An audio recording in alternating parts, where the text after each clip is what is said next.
ایک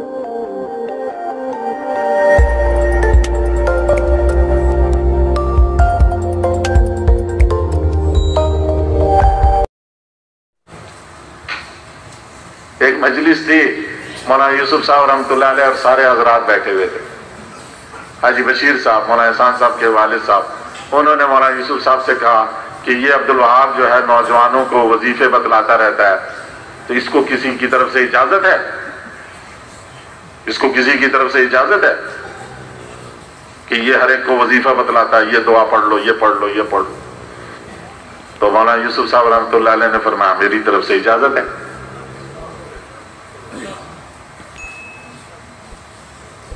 حاجی بشیر صاحب خاموش ہو گئے. جب سارے چلے گئے، کمرے میں صرف دو ہی رہ گئے، مولانا یوسف صاحب اور حاجی بھائی عبدالوہاب صاحب.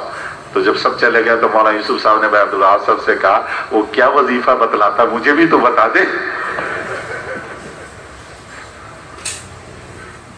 بھائی صاحب نے کہا میں اپنے پاس سے تھوڑی بتاتا ہوں، میں نے وہ فلا حسن حسین کتاب میں دیکھی تھی، تو اس میں سے جو دعائیں تھی، حسن حسین دعاؤں کی مجموعہ کتاب ہے، اس میں سے وہ دعا میں نے دیکھی، وہ میں بتا دیا کرتا ہوں. بھائی صاحب نے، مولانا یوسف صاحب نے کہا ٹھیک. تو وہ جو حاجی صاحب کی دو تین چیزیں ہیں تو بہت ساری، لیکن وہ دو تین چیزیں جو حاجی صاحب اپنے پاس سے نہیں بتلاتے، وہ بھی کہیں قرآن حدیث سے ہی ان کو ملا ہوا ہے، اور مولانا یوسف صاحب نے تو ان کو اجازت دے دی بتلانے کی. انہوں نے مجھے کہا کہ بھئی بتا دیا کرو، اور فرماتے تھے بہت آسان نسخہ ہے، بھئی صبح 3 دفعہ قل هو اللہ احد پڑھ لو، قل اعوذ برب الفلق پڑھ لو، قل اعوذ برب الناس پڑھ لو. حدیث پاک میں آتا ہے سورہ اخلاص، سورہ فلق، سورہ ناس بسم اللہ کے ساتھ 3 دفعہ صبح پڑھ لو، 3 دفعہ شام پڑھ لو. یکفیک من کل شیء، ہر چیز کی کفایت کرے.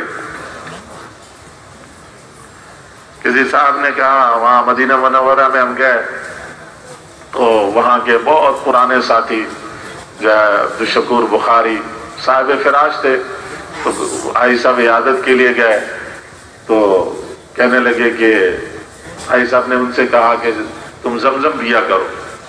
دیکھو میں زمزم پیتا رہا اور اب میں ویل چیئر کے بغیر ایسی سیڑھی چڑھ کر آ گیا تمہارے، کہ ماء زمزم لما شرب والا حدیث میں آیا کہ زمزم جس مقصد کے لیے پیا جاتا ہے وہ مقصد پورا ہو جاتا ہے. تو وہ صاحب حاجی صاحب نے فرمایا کہ یہ عبدالشکور بخاری وہ آدمی ہے جس نے مدینے میں سب سے پہلا شخص کے اثر سے عشاء وقت دینا شروع کیا. حالانکہ وہ تاجروں کا بڑا تاجر وہ، اور تاجروں کا سب سے مشغول وقت وہ ہوتا ہے، وہ وقت اس نے مسجد کو دینا شروع کیا.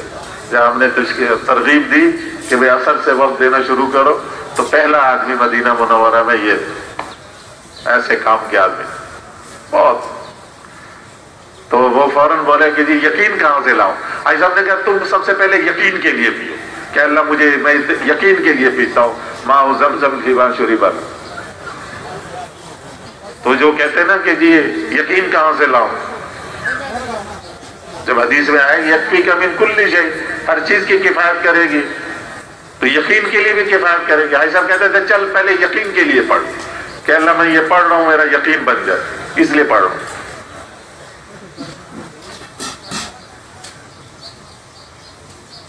اور جتنے گھروں کے مسئلے مسائل ہیں، ان سارے گھروں میں، جتنے ہمارے گھروں میں تبلیغی، غیر تبلیغی، اہل علم، غیر اہل علم، دنیا دار، دیندار، گھروں کے جھگڑے کی بنیادی وجہ کیا ہے کہ ہم گھروں میں مسنون طریقے سے نہیں داخل ہوتے.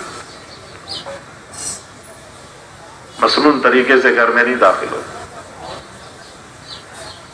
جس گھر میں بغیر سلام، بغیر بسم اللہ کے آدمی داخل ہوتا ہے، ایک شیطان دوسرے سے کہتا ہے آجا آجا، اس گھر میں کھانا بھی ملے گا، ٹھکانا بھی ملے گا. تو ہر آدمی دو شیطان کو اپنے ساتھ لے کے اندر داخل ہوتا. پھر کہتے ہیں جی بچے لڑتے بہت ہیں. لڑتے تو لڑیں گے، جب اپنے ساتھ دو شیطان اندر لے کر آئے تو لڑیں گے نہیں تو اور کیا کریں گے. اس لیے گھروں میں عورتوں کو نگرانی. حاجی صاحب رحمۃ اللہ علیہ فرمایا حدیث پاک میں ہے کہ جو سلام کر کے گھر میں داخل ہوتا ہے تو اللہ تعالیٰ اس کے لیے وافر رزق کا فیصلہ کر دے. اور ایک حدیث میں ہے کہ حضور نے فرمایا کہ گھر میں کوئی نہ ہو تو بھی سلام کرو، اونچی آواز سے سلام کرو. اگر گھر میں کوئی نہیں ہے تو فرشتہ تمہارا سلام مجھے پہنچاتا ہے.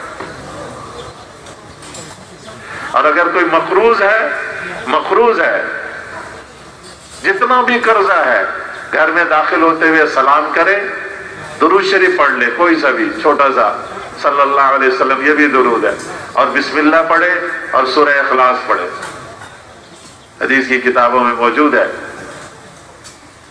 وہ کہتے ہیں ضعیف حدیث ہے بعض، لیکن علماء کہتے ہیں کہ اس موقع پہ اس کے عمل کرنے میں کوئی معنی نہیں، اگر ضعیف ہے تو بھی اس سے کوئی مسئلہ ثابت نہیں کر رہے، اور جب لوگوں کو فائدہ ہو رہا تو پھر یہ کیا کہنا کہ ضعیف ہے اس لیے چھوڑ دو۔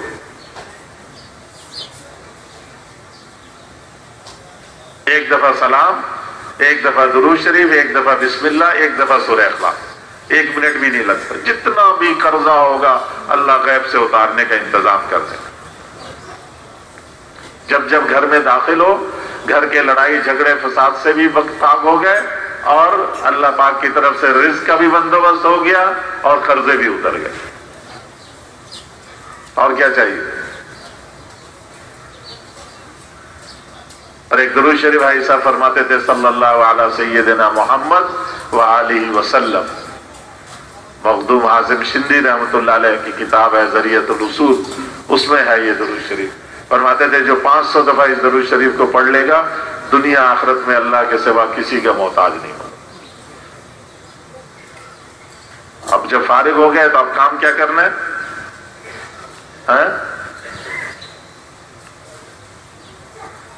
جب فارغ ہو گئے تو اب کام کیا ہے؟ ابھی تو سارا کام بتلایا، وہ کام ہی بھول گئے۔ بھئی صبح سے شام تک اللہ کی طرف لوگوں کو بلائیں گے، بس باقی کام کا انتظام تو اللہ نے کر دیا۔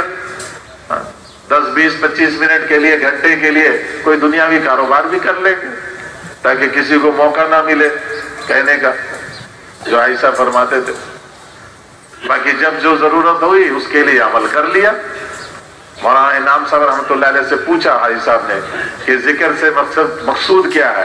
مولانا انعام صاحب نے فرمایا صبح سے لے کر شام تک اور شام سے لے کر صبح تک موقع کی جتنی مسنون دعائیں ہیں یہ سب ذکر کا حصہ ہے۔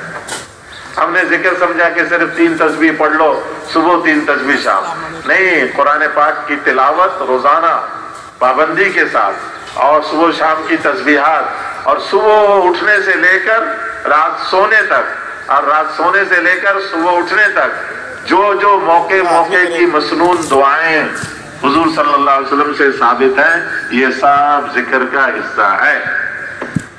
اور یہ ساری مسنون دعائیں حصن حسین ہے، محفوظ۔ یہ جو موجودہ حالات ہیں، بیماریاں ہیں، وبائیں ہیں اور شکلیں ہیں، جو فسادات ہیں، ان سب سے بچاؤ کا بہترین حفاظت قلعہ حضور صلی اللہ علیہ وسلم کی بتلائی مسنون دعائیں۔ اس لیے ان مسنون دعاؤں کا اہتمام گویا کہ ذکر کا اہتمام ہے۔ وہاں انعام صاحب رحمۃ اللہ علیہ ہمارے حضرت جی تیسرے وہ فرمایا کرتے تھے کہ موقع کی مسنون دعائیں یہ ذکر کے اندر شامل، تلاوت قرآن، صبح شام کی تسبیحات اور موقع کی مسنون دعائیں، کھانے سے پہلے، کھانے کے بعد، سونے سے پہلے، سو کر اٹھ کر، بیت الخلا جاتے ہوئے، بیت الخلا سے نکلتے ہوئے، کپڑا پہنتے ہوئے، بازار جاتے ہوئے، بازار سے گھر میں داخل ہوتے ہوئے، گھر سے نکلتے ہوئے، ہر موقع کی جو مسنون دعائیں، مسجد میں آ رہے ہیں، مسجد سے جا رہے ہیں، آپس میں مل رہے ہیں، یہ ساری مسنون دعائیں یہ ذکر ہے۔ کریں گے نا انشاءاللہ اس کا اہتمام۔